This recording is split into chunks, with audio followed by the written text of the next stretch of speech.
10 years na dumaan, wala na siyang pangalan, pasay na siya. May album siya, nilako niya lahat sa mga record label. Walang tumanggap. Walang tumatanggap. Dumaan na siya, lahat, BMG, Warner, ano pa, lahat, wala, tumanggap. Hindi na pinansin, wala na. Pumunta sa akin, dahil girlfriend niya yung artist ko. Sabi ko, pare, ayaw mo na ba ayaw mo na bang kumanta? May album ako pero baka hindi ka maging interesado eh. Sabi ko, hindi, patinig mo sa akin. Kinanta lang niya at napapalakpak lang siya ng kwan. Sabi ko, sige, sign up ko yan, maganda yan. Sinign up ko. Nag-hit. Alam ko kung sino yun? Sino yun? Andrew E. Ang kanta, Banyo Queen. Ako'y nasa Malate. May nag-audition sa akin. Sabi ko, pwede ito. Sumikat yung kanta. Alam mo yung kanta ko, ano? Aray. Aray. Cool ka lang. Janet Basco. I'll get along somehow. Yung hit niya, yung You Made Me Live Again, yung kay Nonoy Tan. You made me live again. Alam mo, dati, dapat BST ako. Kasi barkada ko sila Spanky Rigor eh. Nagkaroon na kami ng pagkakataon na ma-form yung grupo, WADAB. Sabi ko, sige, tapatan natin ang BST. Tapatan namin. Sumikat kami. Gusto kong marinig ang kwento mo, Kakwenpay. Gusto kong marinig ang payo mo, Kakwenpay. Pag meron akong iniisip na potential na maging hit, una-una, pinapadinig ko sa iba yan. Pag sinabi nila, okay yan, ganda yan. Pag marami nagsabi, okay yan, hindi ko i-release. Bakit? Ordinaryo na, alam din nila. Pero pag sinabi nila, ano yan? Parang iba dating yan, parang iba. Masagwa, parang gano'n. Yun, ang binibigyan ko ng kwan. Pagkakataon. Kita nyo ha? Akala nung iba kasi, the more na magkakagusto yung ibang tao sa composition nila, yun ang magiging hit. Actually, ang hit, walang sinundan na trend. Yun nga, Kasi pag may sinundan kang trend, wala. hindi ka hit. Hindi hit. Wannabe ka lang. Kasi may nauna na eh. Example na lang, ganito. May nauna na nag-hit, Boyfriends. Yung panahon na yun. Tumapat, BST. Silang dalawa. Nag-wannabe, maraming grupo. Isa lang kami doon, WADAB. So, yung pangatlo, ay, ang ganda ng kanta nyo, sumikat yan pero akala ko boyfriend yan eh. Diba? Uy, akala ko BST yun, kayo pala yun. So, hindi na yung kanta. Ganun na yun eh. Nung kasikatan na namin sa WADAB, ang tumigil sa amin, sa boyfriend, sa BST, sa pagsikat, dahil binago nilang trend, sila Joseph lang sa yung bini-bini nila, biglang iba yung dating, hindi na BGs. Kasi kami tatlo BGs. Original yung kanilang yung harmony nila. Binura kayo? Binura kami.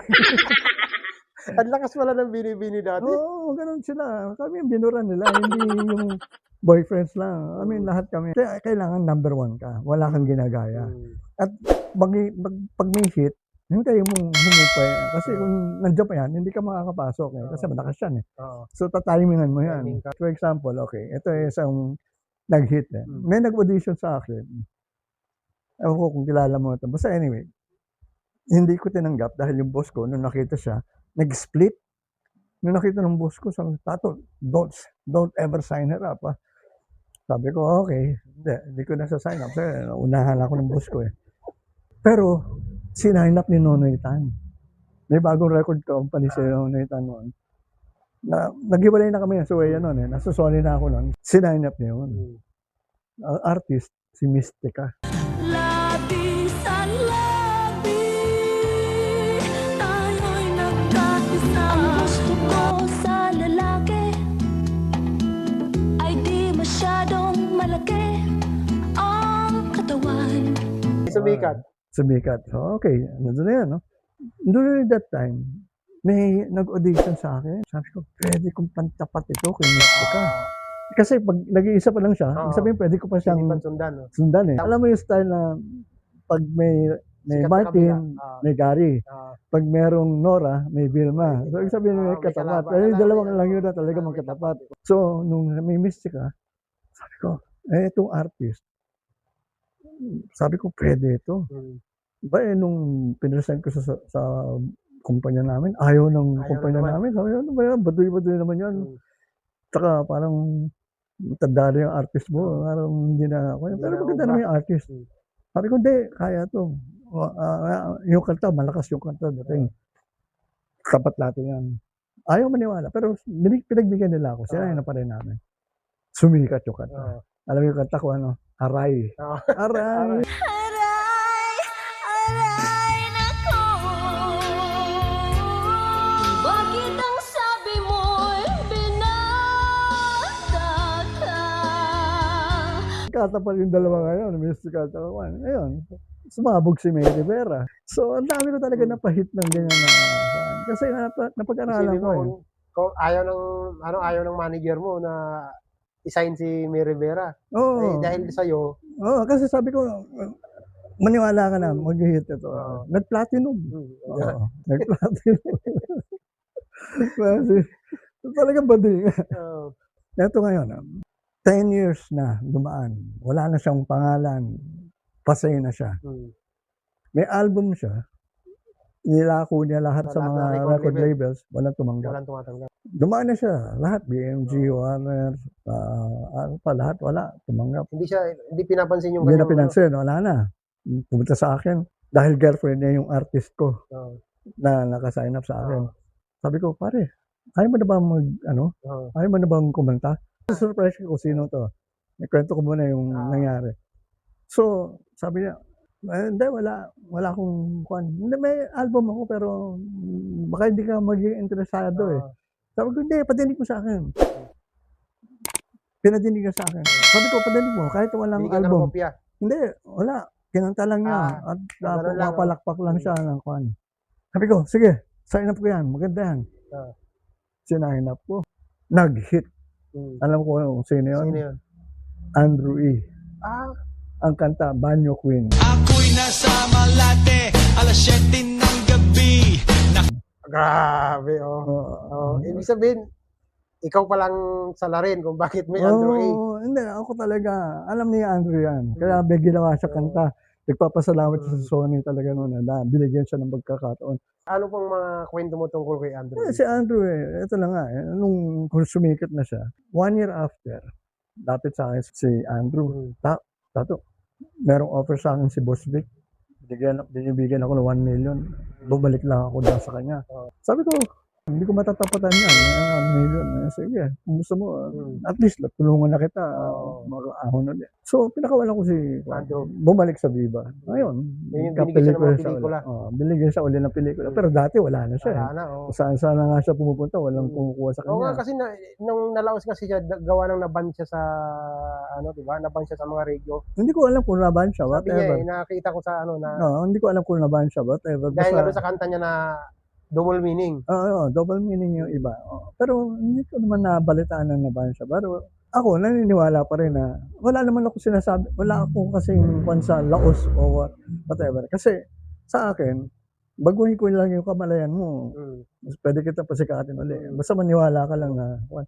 During that time, akala ni Andrew, Andrew, wala wala na siya. na talaga eh. Ako lang ang nagsabi. Pero nang time na yun kasi talagang pumutok talaga, sumikat at sira ng tulo, di ba? Tulad-tulad yung pelikula niya, yung humanap ka ng pangit.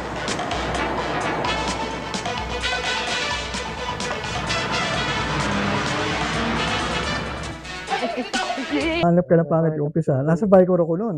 Nasa Ivory ako noon. Okay, eto ngayon may isang grupo na mga babae na nilapit sa akin ng isang kaibigan ko. Teacher siya. Estudyante niya yung grupo na yun. Tato, pakinggan mo nga itong mga bata nito. Sabi ko, sige, pakinggan ko. Grupo siya, banda talaga. Nung nadinig ko, may mga gagaling, may iba, hindi. Yung bahista, sabi ko, tanggalin mo yan. Hindi marunong yan. Saka, palitan. May lumapit sa akin na kaklase nila.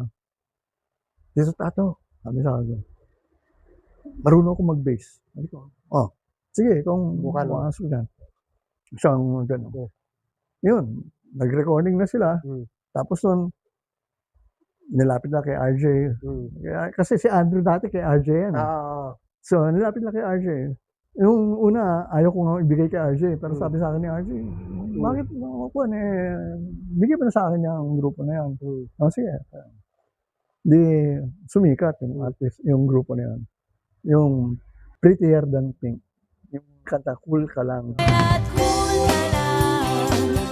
ka lang, cool ka lang. Yung nagsabi na bahista na marunong siya, yun yung composer ng Cool Ka Lang, si Dave Bautista. Yung vocalista mismo ng Juan. Kaya sabi ko, pag ako, kausapin mo lang ako, sisikat ka eh. Kasi alam ko paano ka pasisikatin. Ito nga, may libro ako na, Ayan. na pwede mong basahin. Ano po itong libro na yan? Binibinta nyo yan sa Dati market? available to, ngayon wala na. Pero meron akong mga bagong title. Kumbaga gumawa akong revised edition nito. Oo, pwede mong ano yun, online eh. Oo, online. Meron akong meron ako ngayon bagong version nito, From Unknown to Unforgettable. Pathdom to Stardom. Yan ang pero PDF pa siya. Pero baka i-release ng isang book publisher. So ang dami kong ganyang kwento. Yung mga alam ko, hindi pa. Siguro. Paano Nangangalahati ginawa pa pala lang. ni Andrew Inon? Di ba yung ayaw niya na nga, parang nahiya na iparinig sa'yo yung kanta. Oo, nung sabi ko, sign up kita. Obligado siya na ituloy-tuloy na yung album na record na nga. Nung tapos na, nirelease namin. Yung may rubber ducky sa yung album. Doon siya kinasal. Naduga, kasama. Yun na yung napangasawa niya ngayon. Iba na yung napangasawa niya, hindi yung dating girlfriend niya. Okay, yung lumapit siya sa'yo, Iba yung girlfriend iba niya. yung girlfriend niya noon. Tapos nung, Napangasawa niya. nag-break sila, napunta siya sa iba. Kaya, invite niya ako sa kasal niya, sa Forbes Park. Kinasal. Pumunta ka rin. Oo. Actually, absent yung isang ninong. Ako nga nag-take over nung place ng isang ninong. Kaya nagmarcha ako para ninong. So, ang laki din pala ng ambag mo kay Sir Andrew. Ano? Ang laki din Well, pala. hindi ko naman sasabihin. Kasi magaling talaga si Oo, Andrew. Hindi sasabihin ko natulungan ko. Hindi ko sasabihin ako ang may kagagawa. Oo. Sila rin. Oo. Kasi nga, Naging guide ka lang. kasi nga, magaling talaga yung pagkanta nila, Mm. pag-compose, or whatever. At saka yung kamalayan nila, binago nila. Kaya sumikat sila. Kasi it's all about consciousness. Talagang, pag hindi mo talaga tanggapin sa sarili mo na magaling ka, na sisikat ka. Hindi ka talaga sisikat. Hindi ka talaga sisikat. Kailangan sabihin mo sisikat ako. Oo. Kaya Kaya, araw-araw para sabihin ko na sisikat ako. kaya yung mga taga-Phils ka pa, gusto kong i-share to. Ayun, sa abot naman po seminar. sa Phils Cup. Kailan po kayo nag-member ng Phils Ay, Cup? matagal na. I mean, buhay pa sila George Canseco noon, sila Levi Solerio, yan ang mga kasama ko sa Phils. May sinulat akong kanta noon. Kanino po kayo nakapagsulat ng kanta? Actually, hindi ka ako as sikat na composer na katulad nila noon time na talaga sikat yung kanta nila. Yung ginawa ko noon, kasi meron isang album na ginagawa, sabi ko pwede ako mag-contribute yan. Sabi ko, ang gusto ko sana si Celeste de Gaspi. Pwede ko yung kanta kay Celeste. Sabi ko, kakantahin mo ba ito? Sabi niya, sige. Noong una, yung kapatid ayaw eh. Kasi may pagka-aktivista yung kanta eh. Pero sabi ni Celeste, hindi, gusto ko kantahin yan. Pinanta niya. Tapos, yung ibang kanta, kasi lyricist talaga ako, hindi naman ako composer talaga na melody yan. Ang isa, kay Janet Basco, yung I'll Get Along Somehow.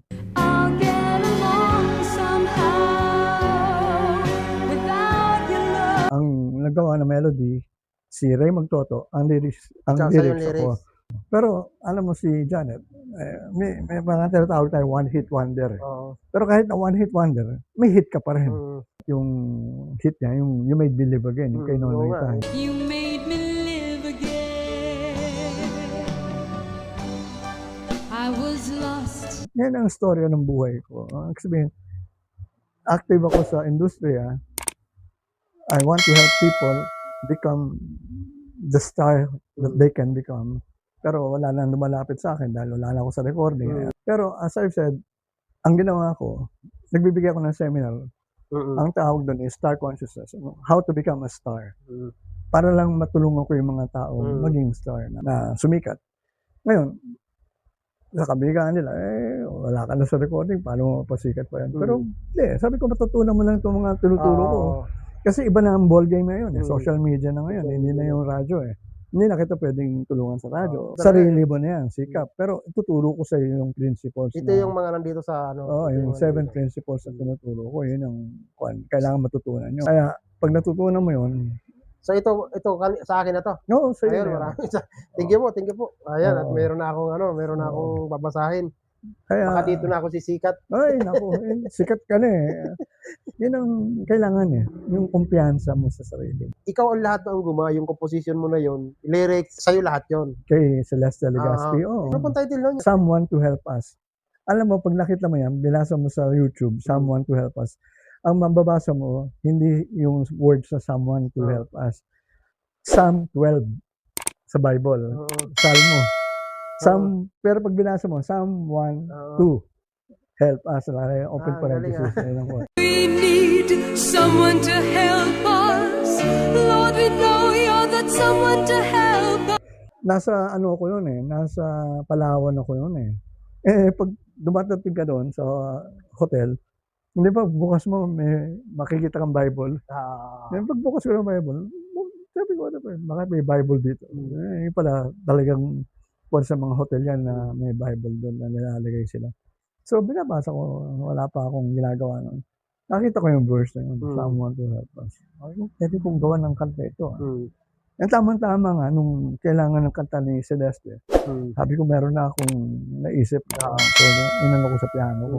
Kasi nagtutugtog ka naman eh. Matugtog na ako. Babanda ako nun. Wadab nga. So, nagustuhan naman ni Celeste. Ayun, sa YouTube yan.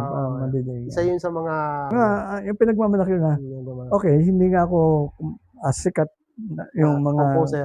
sikat na composer dahil hindi sumikat yung kanta. Pero, meron ba kayong kinanta ni Celeste Legaspi? Yun ang pinagmamalaki ko. Kasi si Celeste, mapili yan sa composer na gusto niyang kantahin. Yung mga Ryan Ikaw? Cayabyab, John Scott Seco, asawa niya, si Nonong Gallardo. Puro bigatin. Ako, nasingit. Bigatin ka rin. So, bigatin. Bigatin ka rin. Yun ang pinagmamalaki ko. Na, may kanta ko. Ang kumanta si Celeste Legaspi. Grabe, no? Isang karangalan yun. Isang arangalan na sa akin yun. Di ba nung nagbanda kayo, ano pong kwento ng tungkol dun sa nagbanda ka? Alam mo, dati, dapat BST ako. Kasi barkada ko sila Spanky Rigor eh. Alam mo sila Spanky, nung elementary pa kami, magkakilala na kami. Kasi teacher ko yung nanay nila sa UP eh. Sila, nag-UP elementary din. Pero hindi kami magkaklase. Magka-eskwela kami. Eskwela lang kayo. Ibang section nila, saka ahead sa akin si Snapo Rigor. Ahead. Pero, yan, nung nandun pa ako sa elementary, nakita ko yan paghapon, dinadala ni Snapo yung drum set niya. At nagtutugtugan niya ang magkakapatid sa Doon sa UP. sa UP. Elementary pa lang. Kilala ko na sila. Ano na talaga pala sila? Oo, mahilig na sa music yan. So, nung nagkasama kami sa Vicor, nagkita-kita uli kami. Sino-form na yung BST. Sabi ko, sali ako rito. Sali ako rito sa BST. Napahir ako. Wala ako. Napunta ako sa Uya. Sabi ni Noy, Tato, tapatan natin yung BST. Tsaka ako, sige, bakit hindi? Dapat nga, membro ako ng BST. Kung papatubo na ako ng bigote yan, wala problema dyan.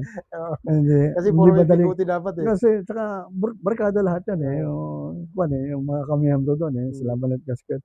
Kilala ko na yan noon pa, standby na ng San Juan yan, sa bahay ng mga Rigor yan. Kasi nga, close ako sa family ng Rigor. Anyway, so nung nagkaroon na kami ng pagkakataon na ma-form yung grupo, WADAB, sabi ko, sige, tapatan natin yung BST. Tapatan namin. Sumikat kami. As a matter of fact, talagang sumikat kami na sikat kasi nga sa TV, palagi kami iniimbita.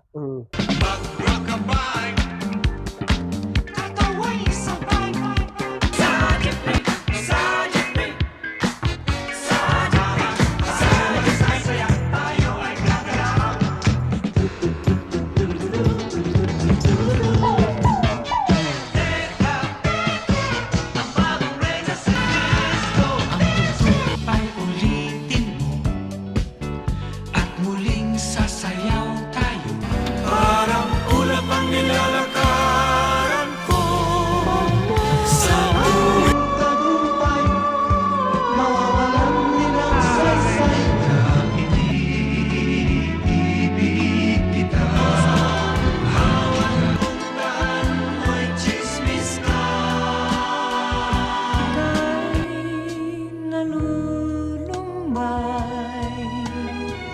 sumikat na kami, na-feature kami sa isang song hits, kami ang cover.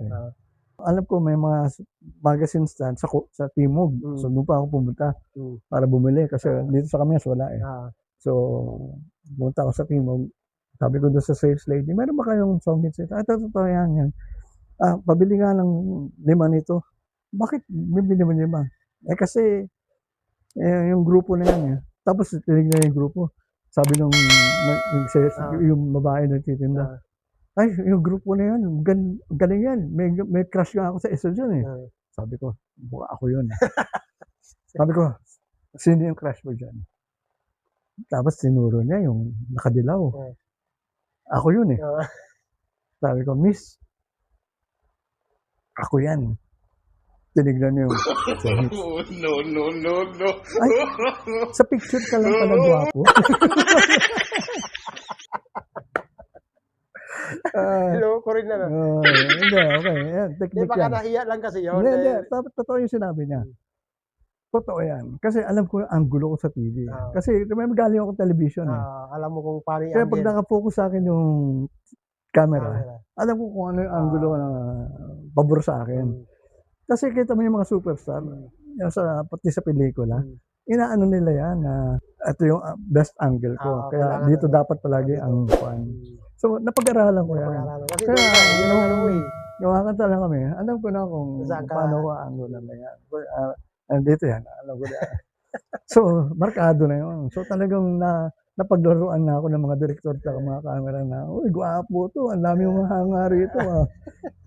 Napo-project na ako. Kaya talagang Nagkakras na sa yung church lady.